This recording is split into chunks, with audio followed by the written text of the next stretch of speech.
और खूब आनंद उत्सव कैलाश पर हुआ। उसके बाद देवताओं के साथ मिलकर के स्वामी कार्तिकेय ने तारकासुर पर आक्रमण किया। बड़ी भारी देवताओं की सेना तैयार हुई, उसमें सब देवता आए और सबके सेनापति के रूप में कार्तिकेय जी तैयार हो गए।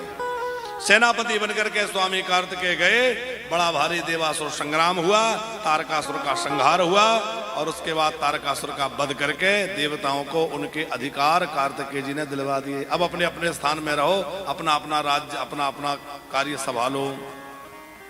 लेकिन ये जो त्रिपुरासुर है, इस त्रिपुरासुर के 3 बेटे थे, तारकाक्ष, विद्युन्माली और कमलाक्ष। तीनों ने सोचा कि हम तो अब बचेंगे नहीं, तो भाग गए थे, युद्ध छोड़ के भाग गए थे। तपस्या करने के लिए चले गए और सुमेरु पर्वत पर जाकर 1000 वर्ष तक घोर तपस्या करी। ब्रह्मा जी आए तो वरदान मांगो, तो ब्रह्मा जी से सबसे पहला वरदान क्या मांगा होगा? अच्छा आप लोग बताओ। अमर हो जाएं, क्योंकि सबसे फेवरेट वरदान इनका यही है। अच्छा देखो, ये विचारधारा का अंतर है। असुर कहते हैं हम अमर हो जाएं, पर कोई नहीं बचा। और आज तक किसी भक्त ने नहीं कहा कि मैं अमर हो जाऊं, पर आज भी भक्तों की कीर्ति, उनका नाम अमर है और साहब आज भी भक्त अमर हैं। वर्तमान समय में कितने लोगों को सूरदास जी का दर्शन हुआ है? 500 वर्ष से भी अधिक मीरा जी हो गए, उनका दर्शन कई लोगों को इस काल में हुआ है। इसका मतलब भक्त कहीं गए नहीं है, क्योंकि गीता जी में श्री कृष्ण कहते हैं नमे भक्ता प्रणश्यति, मेरे भक्त का कभी नाश नहीं होता। इसलिए भैया शरीर को अमर करने में, शरीर को पुष्ट करने में मत लगे रहो। देखो, शरीर माध्यम खलु धर्म साधनम, सारे धर्मों के साधन के लिए शरीर चाहिए, स्वस्थ शरीर चाहिए। तो शरीर को स्वस्थ रखना, इसकी देखभाल करना, साज संभाल करना, ये बहुत आवश्यक है। लेकिन केवल शरीर में देहात्म बुद्धि हो जाए, देह में ही लगे रहे, नहीं, आत्मचिंतन करना है। ब्रह्मा जी ने कहा कि देखो अमर तो हम खुद ही नहीं है, तुम्हें कैसे बनावे? मरना हमें भी पड़ता, ब्रह्मा जी का भी पद छूट जाता है। आज ही हम उनको सुन रहे थे, पूज्य मलुकपीठ वाले गुरु जी को, तो ब्रह्मा के पद पर से वो बात याद आई। वो महाराज जी कह रहे थे कथा में, वो छोटी वीडियो थी रील की, जिस किसी ने अपने जीवन में भगवान का मंदिर बनवाया है, वो एक ना एक दिन इंद्र जरूर बनेगा। अब महाराज जी तो बिना शास्त्र प्रमाण के बोलते ही नहीं। बोले जिस किसी ने अपने जीवन में बढ़िया सुंदर ठाकुर जी का कोई मंदिर बनवाया, कोई भी देवता का, वो एक दिन इंद्र जरूर बनेगा। और जिसने मंदिर बनवाकर उसमें विधि पूर्वक प्राण प्रतिष्ठा करवाई और प्राण प्रतिष्ठा करवा करके राग भोग सेवा करी, वो एक ना एक दिन जो है ब्रह्मा का पद जरूर प्राप्त कर लेगा, वो ब्रह्मा बनेगा। बड़ी महिमा इन सब चीजों की है। वो तो महाराज जी कह रहे थे उसी रील में के मंदिर निर्माण में एक चुटकी कोई रेत भी डाल दे, चुटकी भर, तो चुटकी भर रेत भी कोई डाल दे, उसका भी पुण्य अक्षय हो जाता है। बड़ी महिमा इन सब चीजों के शास्त्रों में है। इन तीनों ने कहा कि यदि आप हमें अमर नहीं कर सकते तो हमें ऐसे 3 नगर बना करके दीजिए जिनको कोई भेद ना सके, कोई जिसमें प्रवेश ना कर सके और जिनमें हम पूरी तरह से अजय होकर के रहें। पुराणी त्रीनि नो देहि निरमायात अद्भुतानि ही सर्व संपत् समृद्धि माधान्य प्रतिष्ठामि देवौकसा। ऐसे 3 पुर प्रदान करिए। ब्रह्मा जी ने कहा तथास्तु। मैं दानव के द्वारा 3 पुरों का निर्माण करवाया। एक आकाश में स्वर्ण का बना हुआ जिसका नाम जो तारकाक्ष को दिया गया, एक स्वर्ग में स्थित है जो चांदी से बना हुआ है वो कमलाक्ष को दिया गया, और पृथ्वी पर लोहे से बना जो वज्रमाली को दिया गया। स्वर्ण का, चांदी का और लोहे का 3 नगर बने। तीनों भाई उसमें अपनी अपनी राजधानी बना के रहने लगे। अच्छा देखो एक बात बहुत ध्यान से समझना, थे तो राक्षस पर नित्य संध्या करते थे, नित्य शिव पूजा करते थे, नित्य अग्निहोत्र करते थे, सदाचार इनके अंदर भी था। माने राक्षसों में भी रावण भी संध्या करता था, राक्षस भले ही था लेकिन रावण भी संध्या करता था। आजकल बढ़िया बढ़िया विद्वान भी संध्योपासना से हीन हो गए। उसी का कारण है कि ब्रह्म तेज नष्ट हो गया है। देखो, एक कोई पूछ रहा था कि क्या आज भी श्राप और वरदान फलीभूत होते हैं? एक संत ने बड़ा अच्छा जवाब दिया कि अवश्य होते हैं, लेकिन कारण यह है कि झूठ बोलने से हमारी जिह्वा जल गई, पर नारी की ओर कुदृष्टि डालने से हमारी आंखें जल गई, गलत विचार रखने से, वासना हृदय में रखने से हमारा हृदय जल गया। हमारे पास बचा क्या भैया? सत्य भाषण करने वाला व्यक्ति हो, सदाचार संपन्न व्यक्ति हो और संध्योपासना संपन्न व्यक्ति हो, तो आज भी जो कह दे वो तुरंत हो जाए, जो कह दे वो अक्षर सा वैसा के वैसा हो जाए। सब देवताओं के अधिकार इन तीनों ने छीन लिए। बड़े बलवान थे, क्योंकि ब्रह्मा जी का वरदान है और दुर्दांत राक्षस हैं। देवता पर दुखी हुए, पर भगवान विष्णु के शरण में गए, सब महादेव जी के पास गए और वहां जाके स्तुति करने लगे। नमो हर रूपाय भूत संहार कारिणे निर्गुणाय नमस्तुभ्यं शिवाय अमित तेजसे। नमस्ते पार्वती नाथ परमात्मन महेश्वर नीलकंठाय रुद्राय नमस्ते रुद्र रूपणे। खूब भगवान शिव जी की प्रार्थना करी तो भोले बाबा ने कहा, देखो मैं इन तीनों को मार दूंगा, लेकिन एक समस्या है। क्या? अभी ये तीनों पुण्यात्मा हैं, सदाचार करते हैं, संध्योपासना करते हैं, पुण्यात्मा धर्मात्मा है, इसलिए मैं इनको नहीं मार सकता। जब तक ये अपना धर्म कर्म नहीं छोड़ेंगे मैं इनको नहीं मार सकता। सब देवता विष्णु जी के पास गए। भगवान विष्णु ने देवताओं के द्वारा यज्ञ करवाया। उस यज्ञ से हजारों भूतगण प्रकट हुए। वो भूतगण जैसे ही तीनों पुरों पर गए तो पुरों में प्रवेश नहीं मिला, बल्कि जल के भस्म हो गए। अब तो देवता निराश हो गए। तब भगवान विष्णु ने एक माया की। क्या माया करी? अपनी माया से एक मुंडी को प्रकट किया, उनको एक ग्रंथ दिया जिसमें 16,000 श्लोक थे, और वो मुंडी का नाम यहां अरिहन लिखा हुआ है। अरिहन नाम के मुंडी हैं। कैसा ग्रंथ दिया? स्रोत स्मार्त वृद्धम चा वर्णाश्रम विवर्जितम, जिसमें स्रोत स्मार्त आदि धर्मों का निषेध किया था, जिसमें कहा था वर्ण व्यवस्था कुछ नहीं होती, ना कोई ब्राह्मण ना कोई क्षत्रिय, सब एक है, सब भगवान के द्वारा प्रकट हुए, सब एक है। तो उसमें धर्म विरोधी बातें लिखी थी। वर्णाश्रम का खंडन किया था, स्रोत स्मार्त कर्मों का उसमें खंडन किया गया था। उसमें लिखा था यही व स्वर्ग नरक प्राप्त्यो नान्यथा पुनः, ना कहीं स्वर्ग है ना कहीं नरक है, जो कुछ है यही है, खूब मौज करो, बढ़िया रहो। ये उस शास्त्र की बातें हैं।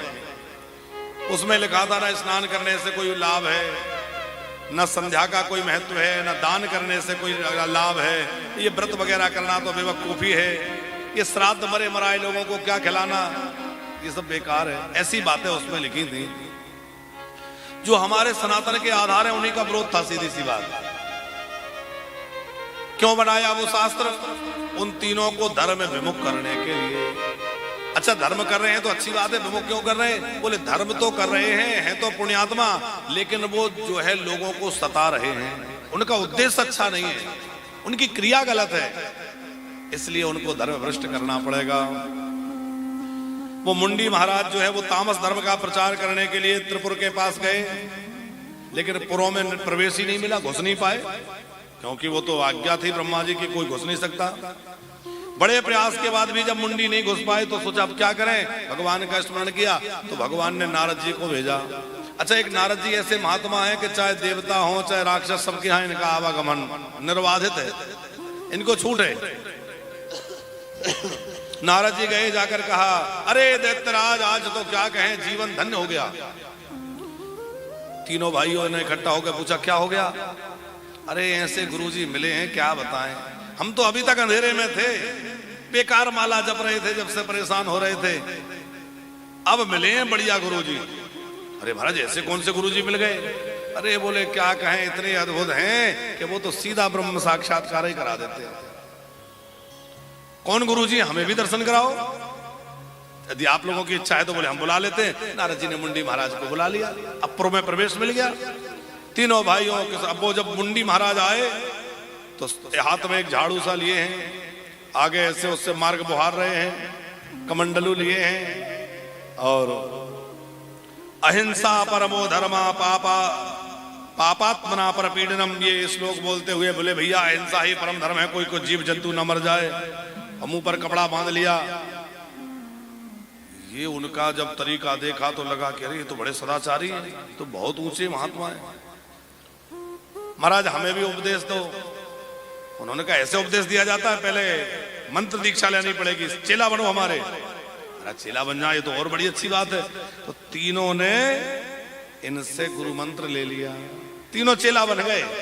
अब जब तीनों चेला बन गए तो तीनों को इन्होंने कहा कि देखो ये नहाना धोना बंद, संध्योपासना बंद करो, शिव आराधना से पूजा बंद करो, बेकार में शिवलिंग पर दूध दही चढ़ा के बेकार कर देते हो, ये गरीबों में बांटो। आजकल कहते हैं ना लोग ऐसे हो। अच्छा जंघेल जी जो ये कहते हैं कि शंकर जी का दूध बचा के गरीबों को पिलाओ, उनसे कहो कि कभी तुम अपने शराब का पैसा बचा के क्यों नहीं गरीबों में बांट देते? अपने ऐसो आराम से थोड़ा बहुत पैसा क्यों नहीं बचा के बांट देते? तुम्हें शंकर जी पे चढ़ता हुआ दूध तो नजर आ रहा है, पर अपने व्यसनों में, अपने फैशन में करोड़ों रुपया बर्बाद कर रहे हो, वो तुम्हें नजर नहीं आ रहा है?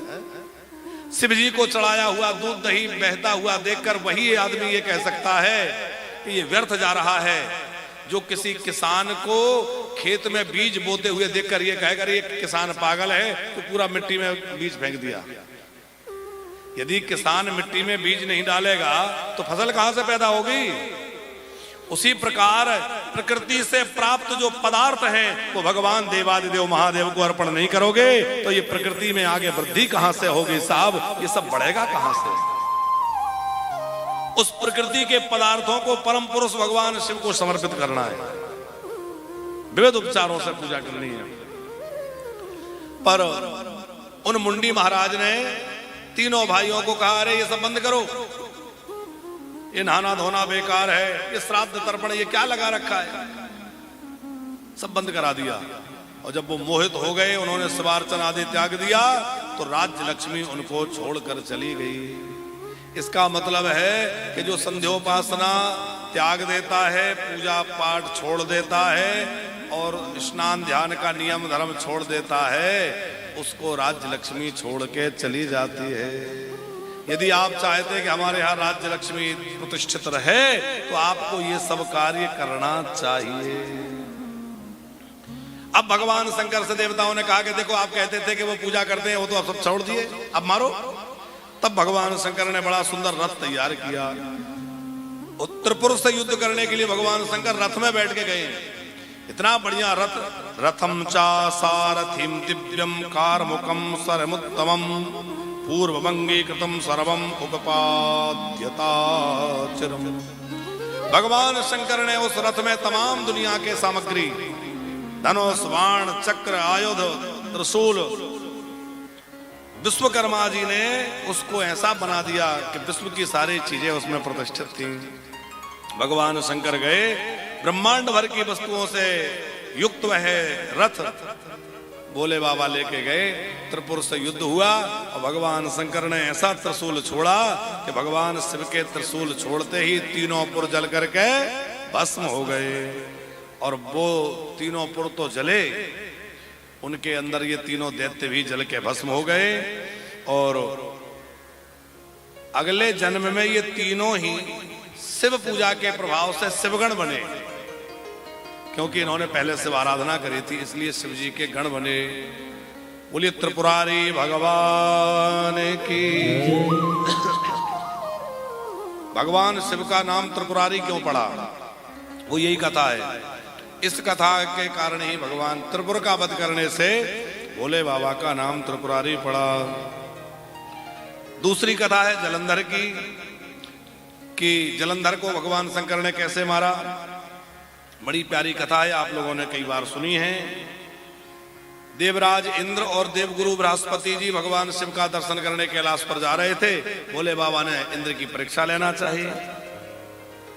एक बूढ़े व्यक्ति का रूप बना के रास्ते में बैठ गए तो इंद्र को लगा कि ये व्यक्ति को पता होगा कि इस समय शंकर जी कैलाश पर हैं या नहीं हैं। पूछा, इंद्र को क्रोध आ गया, मैं इतनी बार पूछता हूं बताते नहीं हो। अब वज्र उठा के मारना चाहा। भगवान शंकर ने ऐसा किया कि इंद्र जो है वही स्तब्ध हो गया, मूर्ति की तरह स्टैचू। अब इंद्र का हाथ आगे नहीं बढ़े, हिल ना पावे। बृहस्पति जी ने कहा ये क्या हो गया मेरे चेला को। समझ गए कि ये वृद्ध के रूप में कोई और नहीं है, ये साक्षात महादेव हैं। वही मेरे चेला की परीक्षा ले रहे थे, गड़बड़ हो गई। चेला में अभिमान है। तो फिर भोले बाबा की प्रार्थना बृहस्पति जी ने करी। नमो देवाधिदेवाय महादेवाय चात्मनो महेश्वराय प्रभवे त्र्यंबकाय कपर्दने। हे महादेव, हे महादेव। भोले बाबा की प्रार्थना करी। हम लोग भी शिव जी की प्रार्थना करें। नमामि शमीशान रुद्राष्टक के द्वारा भगवान शंकर की आज विश्राम का वेला है, तो सभी लोग जरा प्रेम से गाएंगे। नमामि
सुखम शांति संतापनाश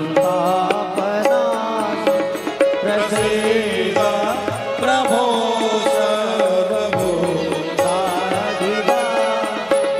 न जानामि योगं जपमो नैव पूजातो हम सदा सर्वदा शम्भुभ्यं जराजन्मदुःखगतातप्यमानं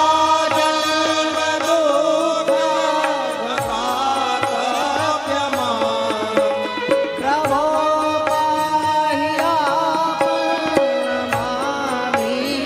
शम्भो प्रभो पाहि आपन् नमामि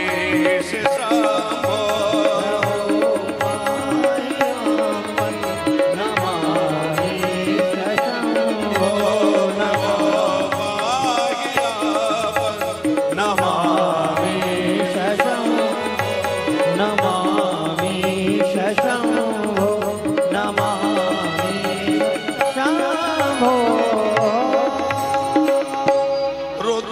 रुद्राष्टकमिदं प्रोक्तं विप्रेण हरतो ससे ये पठन्ति नरा भक्त्या तेषां शम्भो प्रसीदते। बोले सत्यदेव शंकर भगवान की जय हो। ये गोस्वामी तुलसीदास कृत श्री रुद्राष्टकम का पाठ हम लोगों ने किया आज कथा विश्राम में। चलो रुद्राष्टकम का पाठ भी हो गया। तो श्री बृहस्पति जी ने भगवान शंकर की स्तुति करी। भगवान शंकर प्रकट हो गए।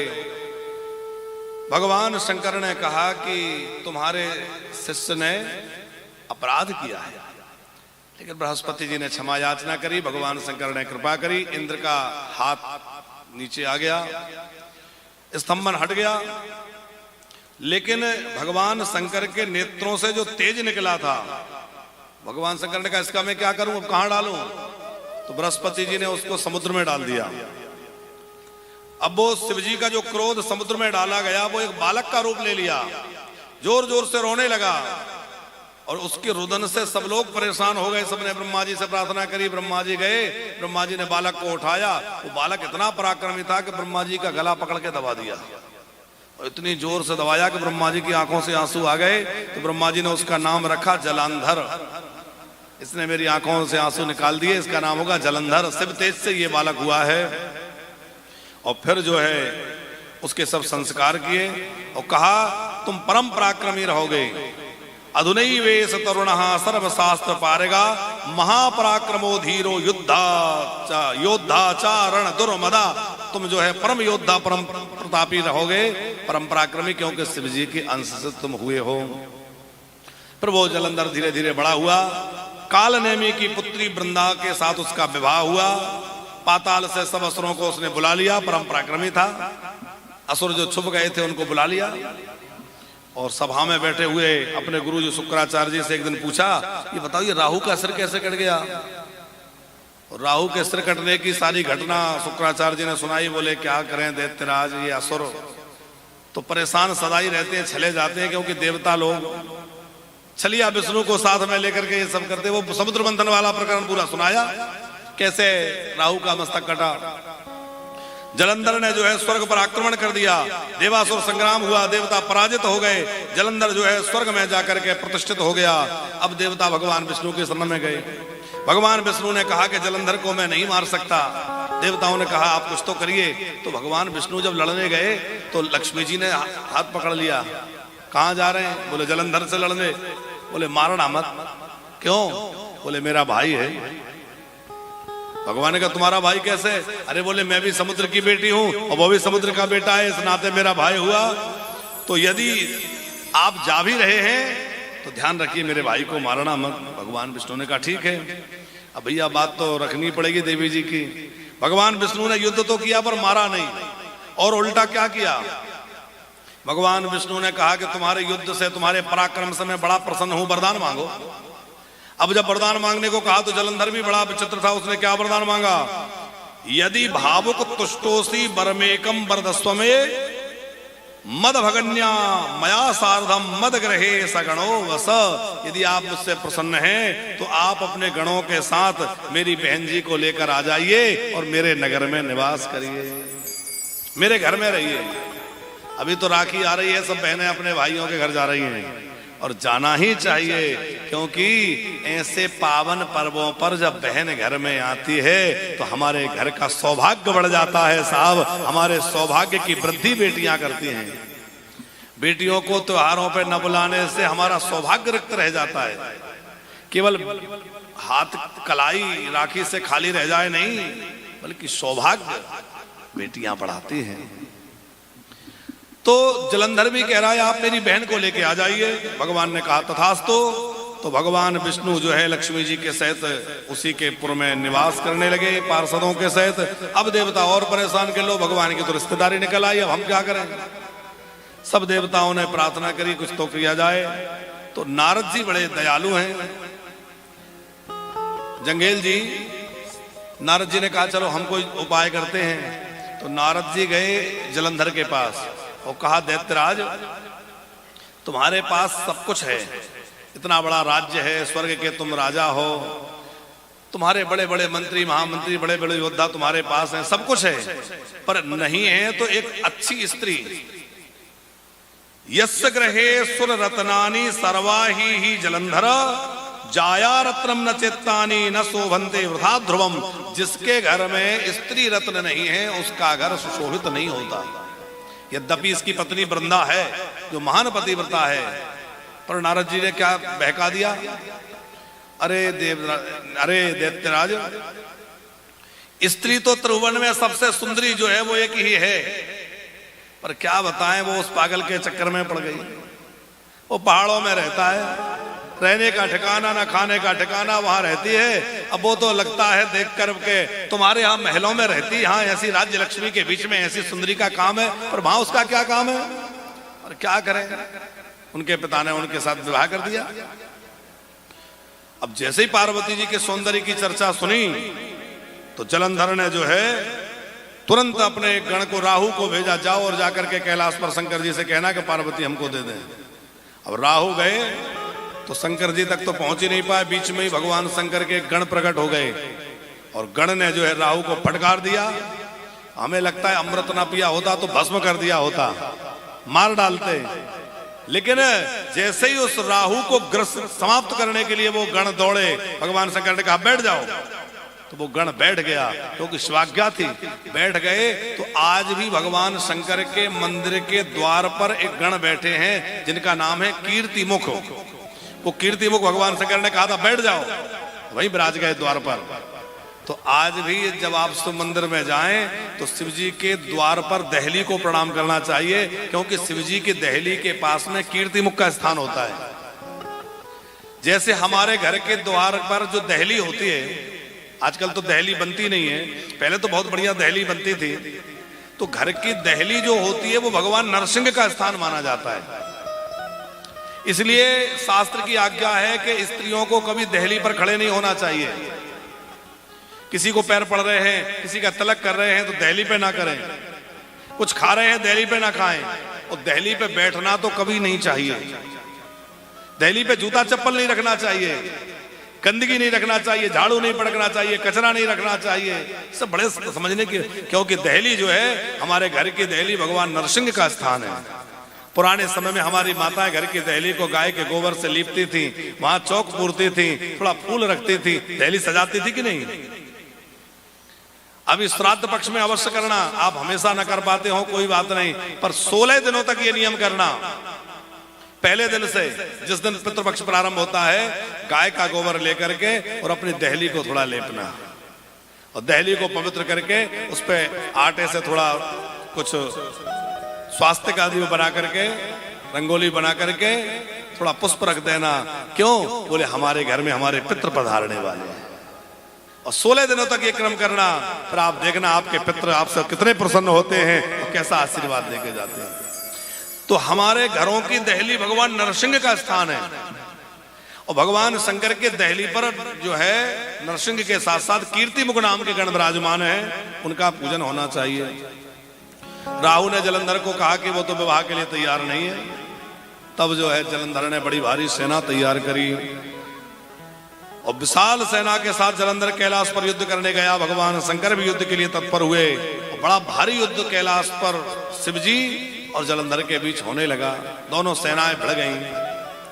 पर जलंधर ने क्या किया कि युद्ध के बीच में से ही अदृश्य हो गया और शंकर जी का रूप बना के कैलाश में पहुंच गया, पार्वती जी के पास। अब पार्वती जी तो पार्वती जी है, वो जान गई कि ये भगवान शंकर नहीं है, ये तो कोई बहरूपिया है, जलंधर है। पार्वती जी अंतर ध्यान हो गई और भगवान नारायण के पास पहुंची और जाकर कहा कि देखो रास्ता तो उसी ने दिखला दिया, करना क्या है। जैसे वो मेरे पति का रूप बनाकर मेरे पास आया, ऐसे ही तुम उसका रूप बना के उसकी पत्नी के पास चले जाओ। पार्वती जी ने भगवान विष्णु को आज्ञा दी, तेनैव दर्शिता पंथा बुद्ध्यस्व तुम तथैव ही तत स्त्री पातिव्रतम धर्मम भ्रष्टम कुरु मदाज्ञा। पार्वती जी ने कहा मेरी आज्ञा है, इसकी पत्नी का सतत्व भंग कर दो, क्योंकि जब तक इसकी पत्नी जो है वो महान पतिव्रता बनी रहेगी तब तक भगवान शंकर उसको मारेंगे कैसे। तो भगवान विष्णु जो है वृंदा के पास गए, पहले स्वप्न दिखाया और वहां कुछ राक्षस दिखाए, पर सन्यासी के रूप में आए। कई बड़ी लंबी कथा है, हम आपको संक्षिप्त सुना रहे हैं। भगवान विष्णु जो है जलंधर का रूप लेके उसके पास गए। उसने कहा मेरे पतिदेव आ गए। पतिदेव तो ऐसे आलिंगन किया, आलिंगन करते ही वो जान गई अरे ये मेरे पति नहीं, ये तो कोई और है। क्रोध में भर गई, आंखें लाल लाल हो गई, भ्रुकुटी चढ़ गई। कौन हो तुम? भगवान विष्णु अपने असली रूप में आ गए, हम हैं। उसने कहा कि अरे तुम तो स्त्रियों के सतत्व की रक्षा करने वाले हो और तुम मेरे लाज रखने की बजाय मेरा सतत्व भंग करने आए हो। बहुत बुरा किया तुमने। मैं तुम्हें श्राप देती हूं कि तुमने मनुष्य बनकर के मुझे छला है, तो तुम्हें भी मनुष्य अवतार में जाना पड़ेगा, तुम्हें मनुष्य बनना पड़ेगा। तुम अपने स्त्री के वियोग में रोगे, तुमने मेरा पातिव्रत्य भंग किया है, तुम्हारी स्त्री का हरण हो जाएगा। तो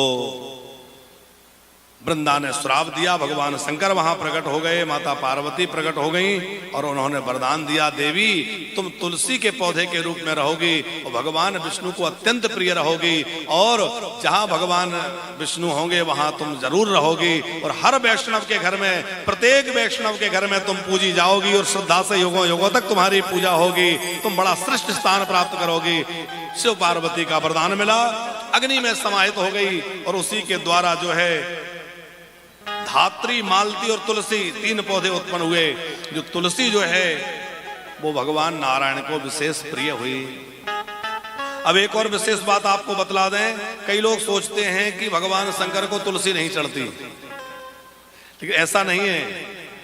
भगवान शंकर परम वैष्णव हैं, इस नाते भगवान शंकर के शिवलिंग पर भी आप तुलसी चढ़ा सकते हैं। ये शिव पुराण की बात कह रहे हैं। तुलसी की मंजरी तो भगवान शिव को बड़ी प्रिय है ही, पर मंजरी युक्त तुलसी दल भगवान शिव को चढ़ाया जाए तो बड़ा पुण्य प्राप्त होता है। और कार्तिक में तो हरिहरात्मक सेवा होती है, तो सालिग्राम जी को बिलपत्र और शिव जी को तुलसी चढ़ाई जाती है उस समय कार्तिक अमावस्या में। लेकिन चतुर्दशी में भी चढ़ाई जाती है। लेकिन आप सामान्य दिनों में भी यदि शिव जी को तुलसी अर्पण कर रहे हैं तो भगवान शंकर खूब प्रसन्न होते हैं, क्योंकि भोले बाबा को भी तुलसी बहुत प्रिय है। और शालिग्राम भगवान को भी आप खूब बिलपत्र चढ़ाइए तो उनको भी बिलपत्र बड़ी प्रिय है। जैसे शिव जी को प्रिय है, ऐसे ही भगवान नारायण को भी प्रिय है। तो फिर भगवान शंकर ने जलंधर से युद्ध किया और जलंधर के साथ साथ युद्ध करते करते जलंधर को समाप्त किया भगवान शंकर ने। जलंधर मारा गया और देवता सुखी होकर अपने अपने स्थान पर प्रतिष्ठित हो गए। बोले सत्यदेव शंकर भगवान की, कि महाकाल की नगरी। जरा झूमते हुए भगवान शंकर को प्रणाम करते हुए हम लोग